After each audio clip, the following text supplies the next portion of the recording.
guys go? How you doing?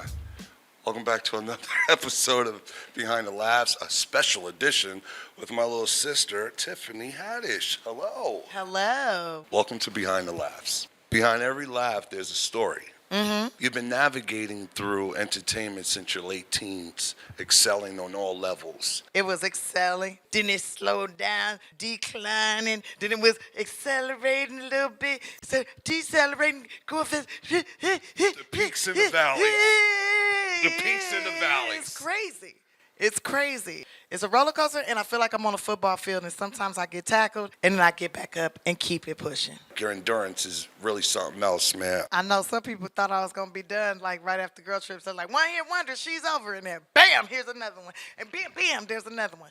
And then somebody tried to take me down. Then I come back up. And then, now I'm taking a nap. And then back. You know, you always talk to me about a diary. Journal, diary, yeah. You got to write shit down. And I'm telling you, it's because of you I started my, diary, my journal. Excuse me, my journal. Your journal for your journey. It does help. It does help because you get your thought out clearly. And it's nothing like seeing your thought on paper. You know what I mean? It's kind of like when you write your joke out. Yeah, but sometimes your thoughts don't be clear. Sometimes you be like missing like 6 words because you be trying to write it so fast to get it off your chest. And then like you go back, like I like to go back like months later or a year later, 2-3 years later, and look at stuff and realize like where I was emotionally, where I was mentally, and then I give myself a pat on the back of the growth. But then sometimes you go back and you look, you're like, okay, I obviously have been drinking when I wrote that because this don't make no sense whatsoever. But then you kind of understand it because maybe in that moment you didn't feel like anything made sense and you didn't understand why you were going through what you're going through. But then hindsight is like 20/20, right? And then you're like, oh, okay, I understand. Let's take it back to the very beginning, 1997, when you started comedy. Did you ever envision that your life would be at anywhere near the magnitude that it is now? I mean, back in 1997, I would say things like, I'm going to be a star. I'm going to do this. I'm going to do that. I would say these things, but I would, honestly, I thought that I would probably be dead by 25 because of my association, how people talk to me, how I would fight, all these things. So I didn't think I would necessarily make it to this age, but I always knew I was going to do something. And as I got older and I started learning about proper association and, my grandma used to always say bad association spoils useful habits. But if you don't have useful habits to begin with, you go, so it's like super facts. So trying to be around people that are like-minded, that want to achieve the same type of goals, and a lot of my friendships that were worth anything, we are still friends, that were viable, where we were giving back and forth to each other and treating each other the way that we wanted to be treated. We are still friends today, over 30 years. Let me ask you this. Do you think if you was to lose it all, you could get it back? Yeah, you can do anything. If you fell off the bike, you can get back on the bike. If you lose all your money, well, I have been definitely broke, super, no money whatsoever. And then I got some money. And then I got a lot of money. Then I lost some money. Then I got some more money. It's a flow. And I think it's all about your energy and what you put out there, and when you make mistakes, owning up to those mistakes and being responsible and making changes to not do it again. So it's that right back to the better and better every day, right? You can lose. You can lose all your eggs that's in the basket, but if you get the right chicken, they're gonna lay more eggs.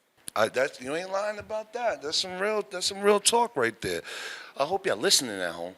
I hope y'all listening to Ceek Metaverse. I hope y'all listening. You ain't gonna get these gems and these jewels just hanging out at the liquor store, getting Doritos and now ladies. What are you talking about? This is where I got all the jewels. Oh. Nah, okay, he was like. maybe they. All right, kids, go to the liquor store, find some Doritos and now ladies. No, Uncle Curtis be sitting out there on the crate. I have an Uncle Curtis. Talking that mess. Talking that mess, Here we go. You have been very persistent with your journey and very on target as far as your success. How did you accomplish it, and what did you feel was the key element to drive you to push you to that level of success? A lot of failure. I failed a lot. I failed a lot. I lollygagged a lot. I mean, from 1997 to probably what 2000 and I would say 4. There was a lot of lollygagging, a lot of like self-deprecating, a lot of hating on myself, a lot of making mistakes, and I still made a lot of mistakes after realizing, hey, you gotta do better. Like you gotta try, you gotta strive for better. And I didn't always make the best decisions, but from making those mistakes, I learned how to make better decisions and learn how to listen to my intuition better instead of listening to others, and learn how to just walk away from stuff even if it doesn't feel right. Just walk away. It took a long time to learn that though, because you want to be on, you want to be accepted, you want to feel like, hey, everybody wants to work with me. I wanted to be a part of something amazing. And people will present all kind of things to you, and you're just like, especially in those younger years, you're like, yeah, okay, I'll try it. And then you see, you're like, damn, I'm ashamed of myself. Why did I go for that? Like, that was dumb. Like, this was so stupid. Like, this didn't even make sense. Like, in the, like, getting sold on people's dreams, you have to stop and listen to your soul.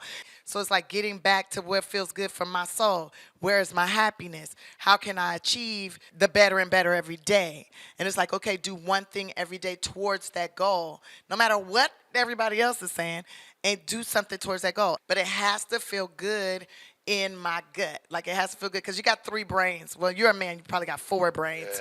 Yeah, I do. But you got the brain between your ears, the brain in your heart, and the brain in your gut, and then your Whoa. So what do you mean? your Women don't got another brain down there? I mean, Okay, come on. We're not going to stop that. No. I mean, we do, but we don't. Yeah, We do, but we don't. Your brain be causing us to start book clubs with y'all. You know what I mean? No, don't do that. Nope. Don't do that. Nope. Don't do that. No. We do, but we don't. Oh, yeah, okay. If the brain in your gut by your belly button don't resonate as good, it don't feel right, it feels like wonky and off, don't do it. And now it took me a long time to learn that. It took me to, like, I would say about 2017 is when I really like, okay, it got to feel right. And still after that, like, I made mistakes. Like, I did that show in Miami and bombed. And then it made worldwide news. But you know what that let me realize? I was bigger than I thought I was. And my mistakes was teachable moments to the world. Wow, Right? Tiff. So I thought I was just this little, girl comedian, just doing some jokes here and there and be fun, have a good time. But for it to be the only thing that was talked about on Black Twitter, on the news, it was on the Channel 11 news. I had flew home. I turned on the TV New Year's Day, and it was on the news. Tiffany Haddish bombs. It was on TMZ. It was on this.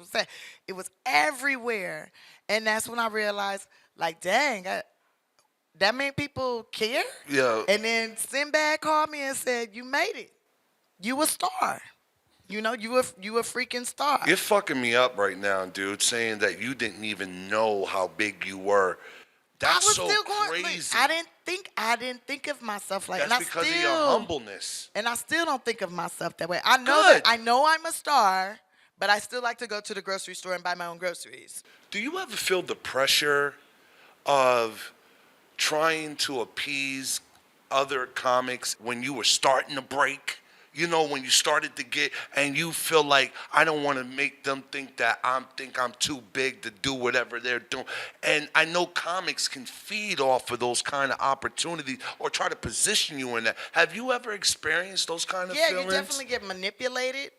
They definitely try to manipulate you, and comedians are probably especially male comics are really good at manipulation. Thank you. Super duper good at it. Super duper good at making you feel dumb, making you feel like you don't know no better, making you feel like, like that. I've been doing this longer than you. I started when I was this age. Like, okay, I started at the same time. You just started earlier in the 90s, and I started like people will make you feel like, especially male comics, will make you feel like you're not worthy.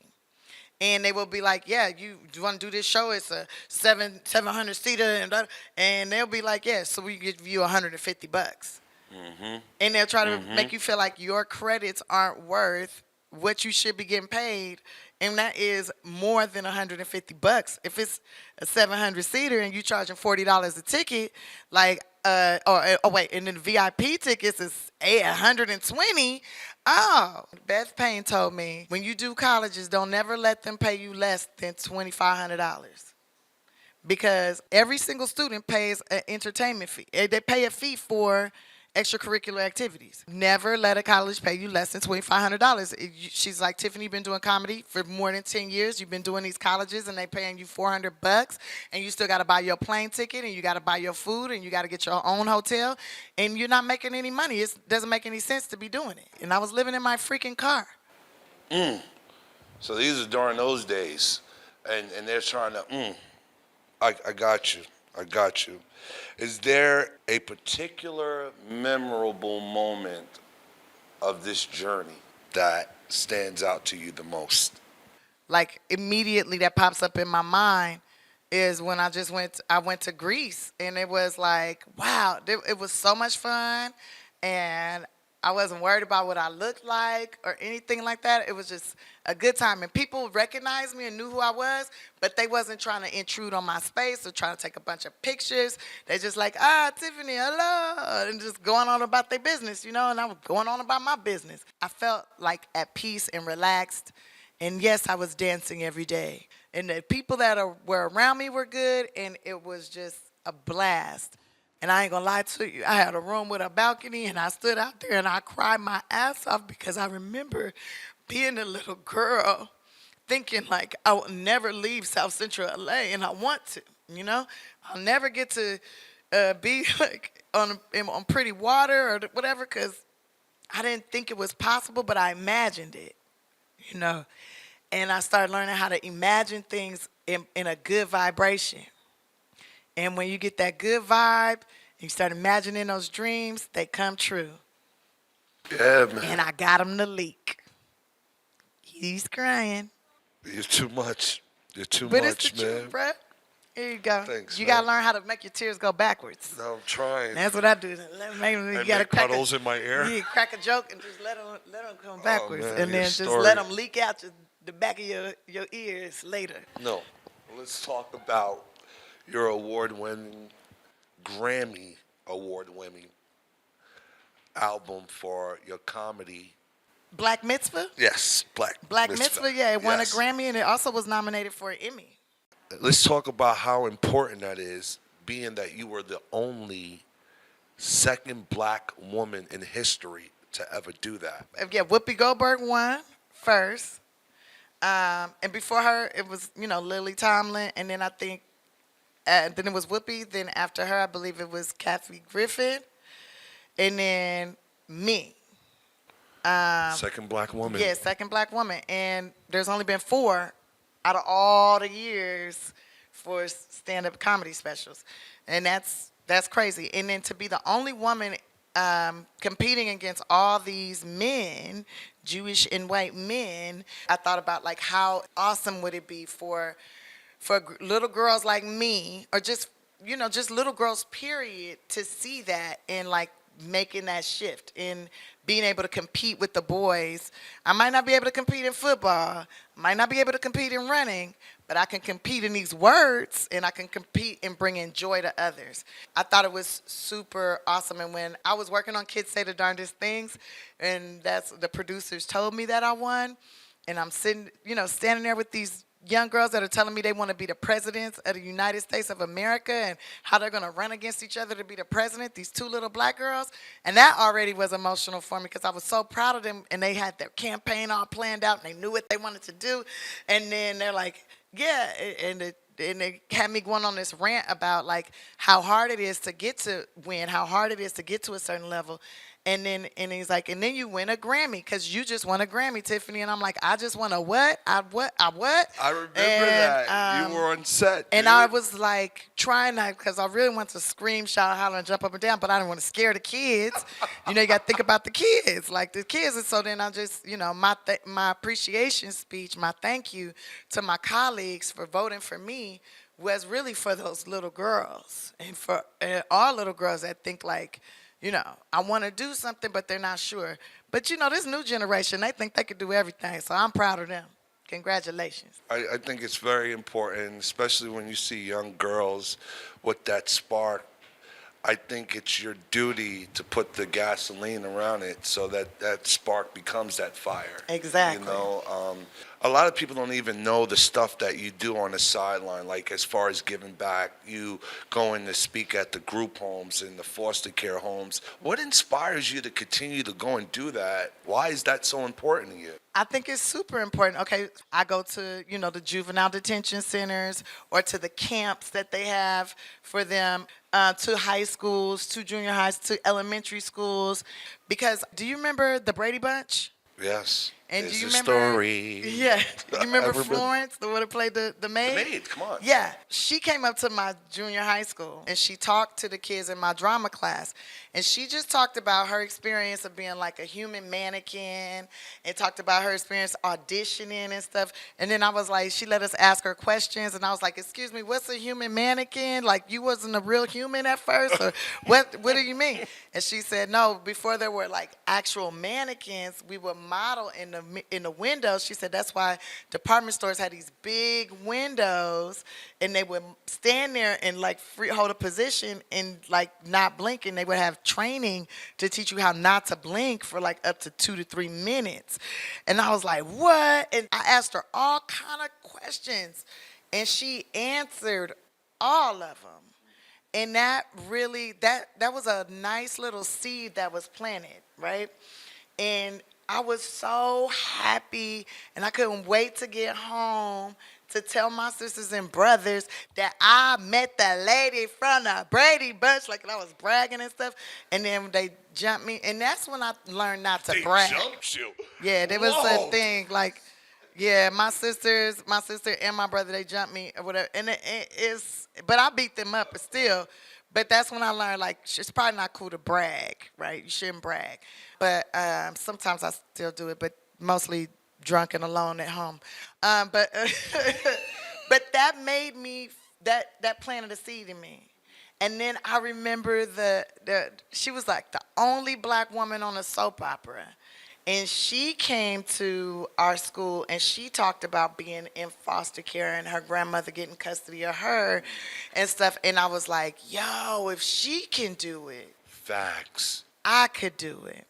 I watched those two ladies and how they talked to us. And then my drama teacher, when I got in 9th grade, that drama teacher, she was always motivational and always very like positive, and even if like messed up, she would tell you messed up, but then she'd be like, now what did you learn from this mistake? And then she figured out I couldn't read by the time I got in 10th grade, and then she made me come to her every day at lunch in our little break, our little 15-minute break, and read to her. So I would come and read to her every day, and that right there, that really like flipped a switch because it was somebody who cared about me. And that didn't have to care about you, you know?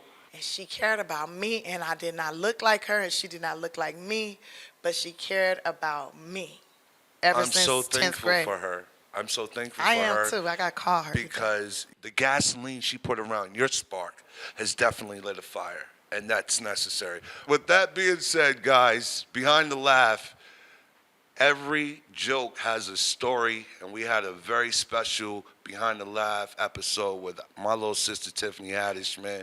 Thank you so much for Thank being you. a part of this. I love you, man. I love you too, sis.